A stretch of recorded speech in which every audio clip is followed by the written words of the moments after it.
Hi, this is Alki, and welcome back to my channel. I'll, once again, Trump is winning, and he's living rent-free in people's minds. The Democrats are still losing it. It's gotten so bad, even CNN is beginning to admit it. This article from Edward Isaac Dove, sorry, don't know how to pronounce these names.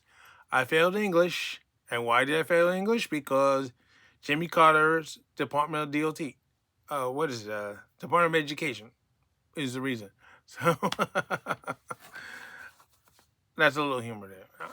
Anyway, from CNN says Democrat confronts their powerlessness as Trump flex authority.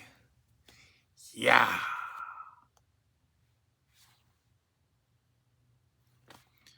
So amid Democrats shock and bickering over how much to respond to President Donald Trump, is deeper question ripping through the leaders across the Capitol and across the country. How much should they rely on the same institutions and procedural manners they used during the first Trump term, and how much are they willing to wield their own wrecking balls? Let me make it perfectly clear.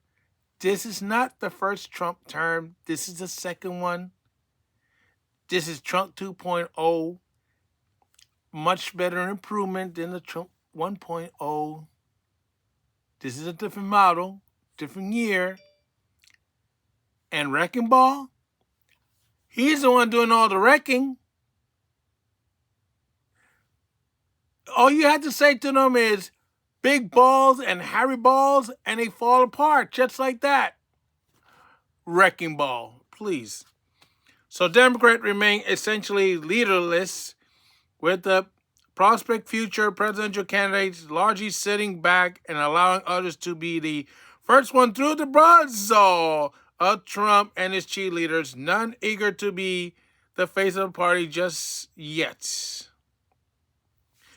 They are disconnected from the Democratic National Committee, where the Obama-era rally cry of "Yes, we can" become the watered-down face smile slogan, "Yes, we can," for Ken Martin, the largely unknown insider who emerged as the winner of the recent chair race that the party's most prominent figures avoid.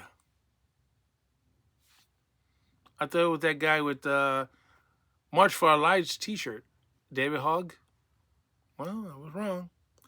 Those Democrats left trying to take charge doubt the slower court challenges can keep up with the rapid, precise onslaught mounting each day from presidential appointees and associates of Elon Musk.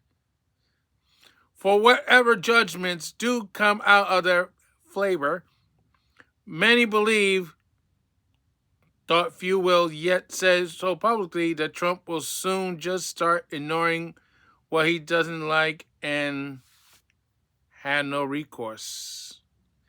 He just told you what was going to happen when he was running. He said, we're going to do so much winning, you're going to get sick and tired of winning, and you're going to ask him to stop winning. But he tells you, no, I'm not going to stop winning because we need to keep winning and winning and winning. Oh, sir, there's too much winning. Didn't he tell you that? Oh, no, you ignored it, of course. Well, because you were looking at Stallion Stallone's rear end. That's what it was. You weren't paying attention. So Trump dismissed this on Tuesday, telling reporters in the Oval Office, "I'm always been abide by the courts." Just days after Vice President J.D. Vance had tweeted, "Judges aren't allowed to control the executive legitimate power." That's his opinion. And days before Trump posted on Saturday, "He who saves the country does not violate any law," a line that nearly matching one that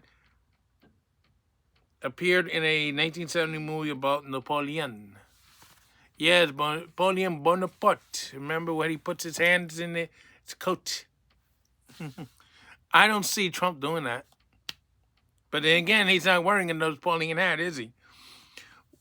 What hopes Democrats have to counter Trump rest for now on the mid-March government budget deadlines, the first real inflection point for a party that is not just in the minority in the House and the Senate, but facing a Republican majority so in thaw to the president that they cheer him on as he rapidly absorbs power from Congress, while they left holding contractual attempts to visit buildings that Trump and Musk have locked shut while they dismiss operations inside.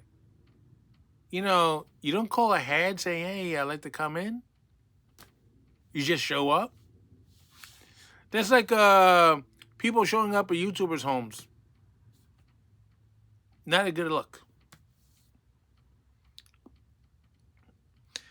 I'm not going to stand by and support an effort to dismantle our democracy through the budgeting process, says Republican Representative, Hank Johnson. I misgendered him as a Republican.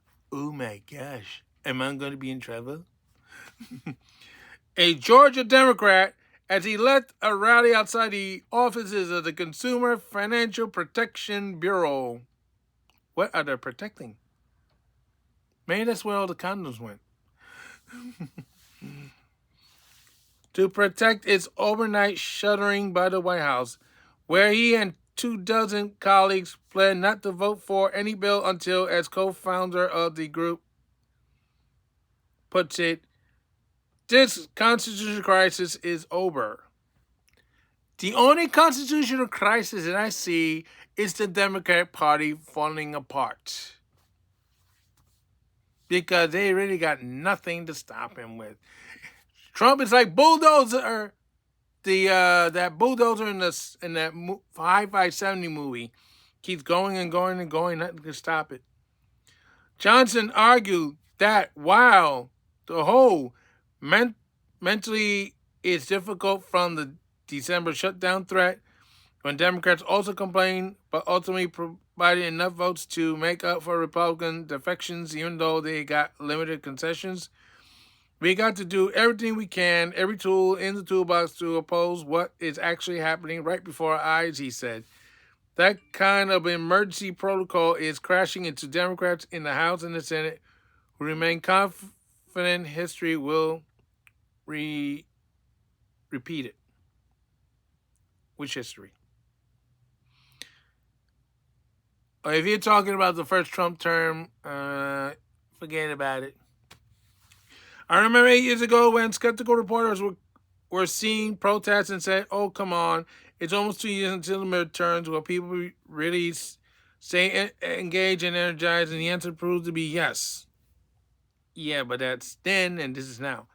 And in fact, the numbers even grew, said Pennsylvania Representative Brandon Boyle as he heads on Thursday to a long hearing over the budget and Democrats hopes lets them win back some ground. You don't think you're going to win ground? You're going to win this ground beef at the supermarket. Others argue they have to be the ones who hold the institution in place, keeping their resistance within boundaries of forcing debate through the night on votes that they're going to lose and rally in front of buildings that Trump has locked them out of, where they just say things like a rally a day keeps the fascists away. Who said that crap? As Maryland Representative Jamie Raskin did at the CFPB rally and then head home again with their signs. Yeah, he'd probably be using it as his toilet paper. Clearly, this is a man that's driven an agenda that's breaking the law. Right. Violating civil rights law. Violating common sense. That's your department, Raskin. Violating fiscal prudence. Benefiting corrupt practices, says New Jersey Senator Cory Booker. Yes, my senator.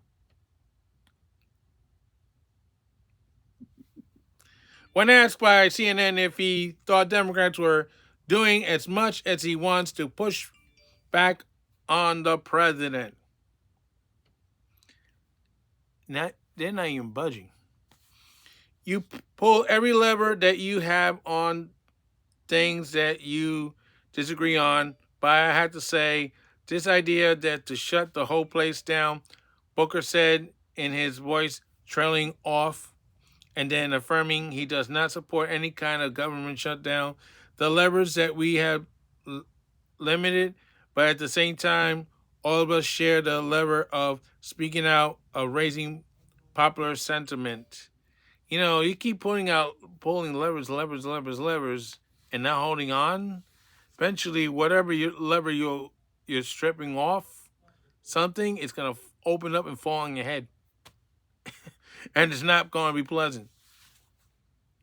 You know what would fall on top of the head? More Trump winning, of course. For top Democrats in and out of elected office, every day is an existential tug of war between the worrying about the sound like shrill paranoias and worrying that they are not saying or doing nearly enough. They don't know what the next 3.5 years are supposed to be when they're already hit constitutional crisis in the first 3.5 weeks. There is no constitutional crisis. It's a Democratic Party crisis. The reason people feel angry about what's happening is not because we are not doing everything in our power, argue Representative Sean Casten, a Democrat from Illinois. His state was sued by the DOJ. It's because they're wondering, what in God's name did it become Parsons to defend the Constitution?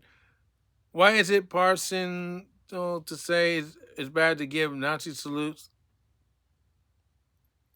That was not a Nazi salute. We know you're talking about Elon Musk. That's not a Nazi salute. I'm sorry. Go watch some history movies.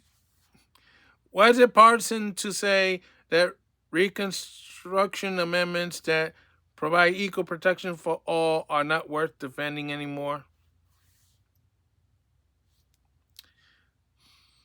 Keston, like several of his House Democrat colleagues who spoke to CNN, says he has been surprised and heartened by now how many constituents have been calling into town halls, and by the response he has been hearing.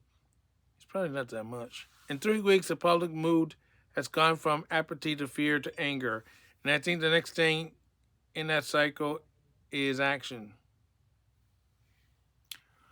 Yeah. Okay. Yeah, it's probably bicycle action.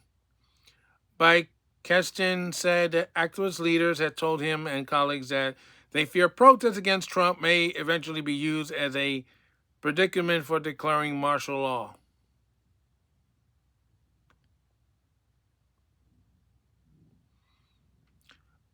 Yeah, well, then why he didn't do that during the summer of love?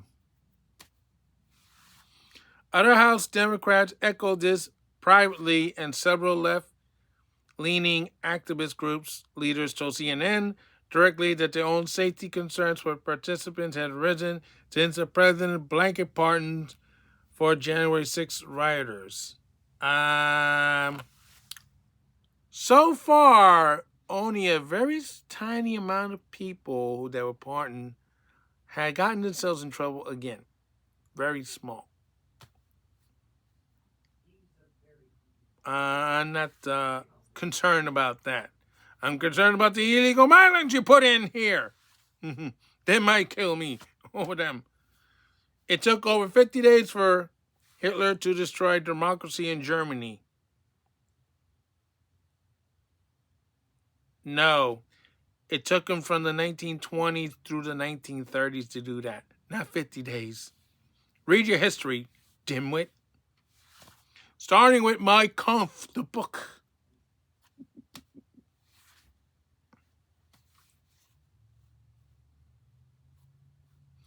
arguing that these are direct parallels to those moves and much of what Trump is doing.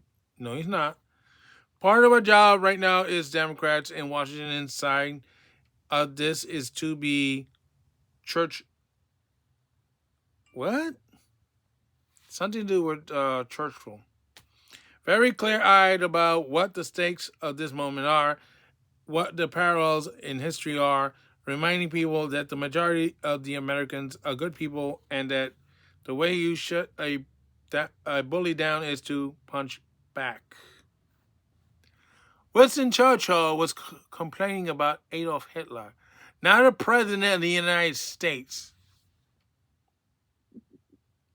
And punch back? You're looking for the Secret Service to come give you a visit, don't you? Trump aides regularly dismiss comments like this because it is total nonsense. On Wednesday, White House Press Secretary Carlene Levitt claimed Democrats were projecting, arguing that with judgments, they had been stopping the president's executive orders. The real constitutional crisis is taking place within our judicial branch. I told you it was the Democrats having the constitutional issues. In the halls of the Capitol, Democrats, plaintiff, hold few Republican allies may join them in opposing certain Trump moves. It's quickly curling into scorn and disgust. They don't want to join you because they don't want to face the angry crowds when they get home. My impression is that nothing is more miserable right now than being a Republican member of Congress. Wrong!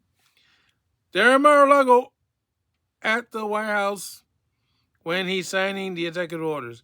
Are they being brought in all to his plan? They're not at all, says Representative Haley Stevens, a Michigan congresswoman. They're neutering their own leadership. That's nice. Neutering. Let's not even get to go over there with that. Keston says he's walking around on the floor and hear Republican colleagues quietly telling him they agree with some of what he's saying about Trump. He now sees that people he suspects are so convinced that they, in the end times, to feel that they are never going to have to worry about another Democratic election, or at least won't object if the situation came to that. How are you feeling? He recalled a colleague asking him while they're sitting in the White House chambers the other day. I'm feeling, Castron said, referring to his only Democratic colleague, like there's only 213 people in this room that are trusted in the foxhole. This is long. Kicking off a Congressional Progressive Caucus meeting this week, the new chair, Texas Representative Greg Caesar, reads from Franklin Roosevelt's 1936 speech of the Democratic Convention. Yes, the guy who encamped all these Japanese Americans during World War II. Let's not forget that part. That's like being Hitler. Where he spoke about clouds of suspicions, ties of ill will, and intolerance gathering darkly in many places, and said, privileged princes of the new economic dynasty, thirsting for power, reaching out for control over government. So we shall be talking about the facts that this not immigrations that are raising your rents. It is hedge funds that are buying up your neighborhoods and raising your rents. No, it is hedge funds that are buying up homes, buying up your hospitals, bankrupting them. Let's get that straight, shall we? It is not LGBT Americans. I thought you were supposed to say the whole thing. They are screwing up. You have your health care. It's corporate CEOs who are, Caesar says. Is he talking about what happened to the CEO of United Healthcare? Maybe.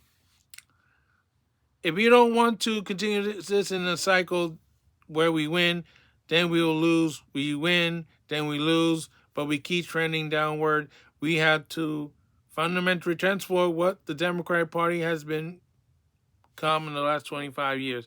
Caesar argued this was a start to catch and will become a pushback that will still hasn't come or organically like 8 years ago.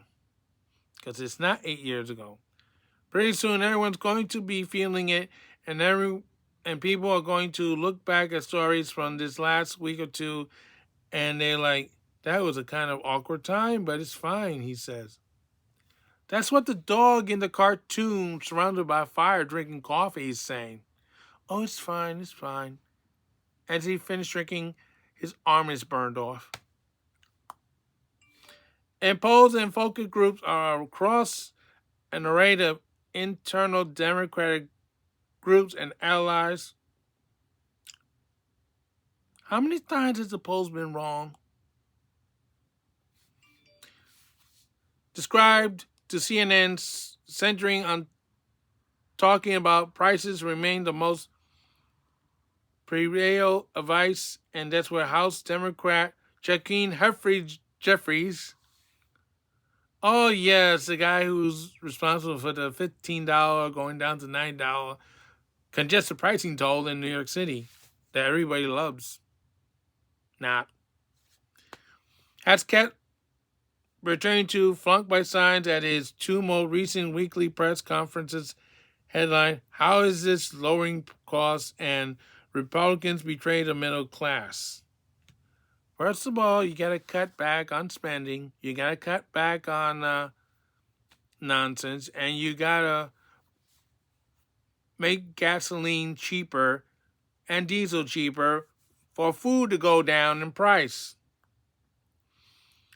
Jeffries conceded when pressed by CNN that voters hadn't brought this argument from voters last year, but he insists the difference now is that Republicans haven't delivered.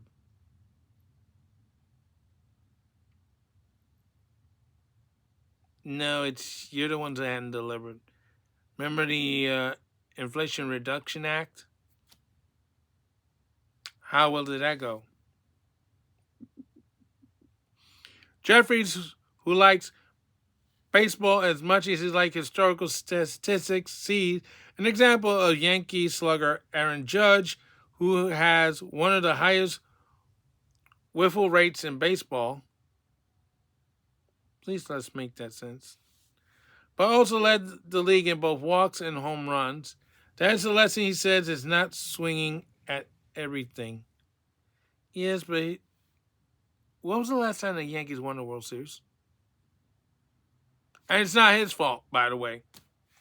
Jeffries and Senate Minority Leader Chuck Schumer, who can't cook a cheeseburger to save his own life, are wrangling behind the scenes about who can keep their own members in line and for what.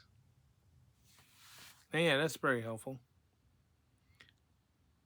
But with Schumer 20 years older, furthering in the minority now and much less likely to have a realistic shot at getting back in the majority in the 2026 midterm, Democrat political attention against Trump is zeroing in on the House. I don't think you're going to win the House back either. Jeffries and his team believe they will have more pressure to exert at the budget talks near, with the swing district Republicans in their tiny majority already signaling they are will oppose cuts the leadership is putting forward, in addition to the expected House Freedom Caucus defections. But they are also carefully watching how public mood is shifting on the ground of the most closely divided district, not yet convinced that the voters want that kind of resistance to the Trump that they or the loudest activists are demanding. Shortly before he left the Capitol to spend a week back in his own district and listening to what his members will be hearing on their own, Jeffries paused for a moment when asked what he would say to Democrats who had given up hope. Keep hope alive. The Trump administration is losing in court. Not true. Not winning. Not true. over and over and over again, he says, and they had not achieved a single legislature victory. The Lincoln Riley Act was a big victory. What do you mean don't have a legislature victory? And its approval ratings aren't going up, they are going down. Wrong! His approval rating is 53% in favor, only 47 against. See, he's trying to fool you there. The challenge for Jeffries and his fellow Democrats as they search for a way forward is a new political reality.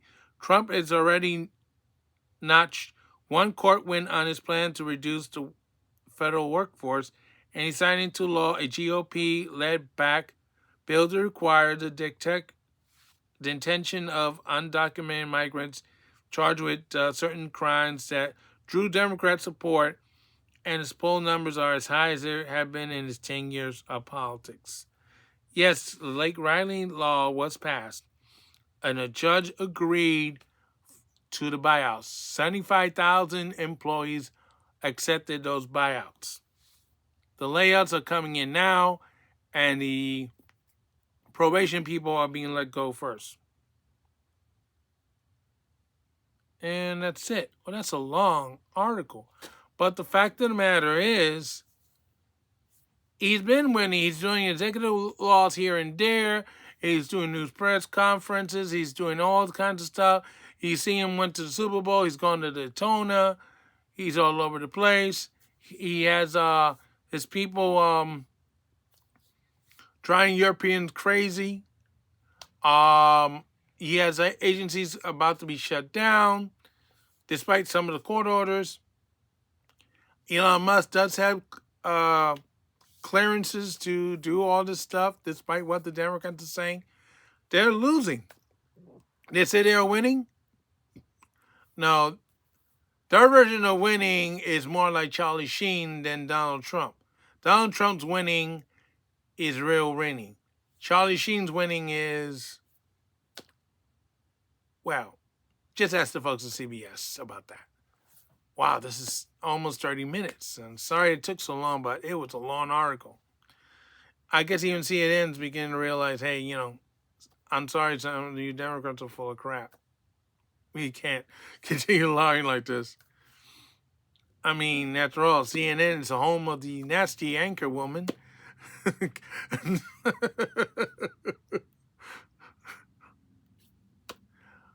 And of course, the funny thing is now when they have to come to the Oval Office, they go through a certain corridor, and right at the doorway is a frame of the Donald Trump article from the New York Post with his mugshot for Fulton County. That was a major screw up. No one before Fulton County dared put out a mugshot of the future president. But Fannie Willis, being a horse's rear end that she is, and knocking boots with Nathan Way, decided it was a good idea to put something out like that.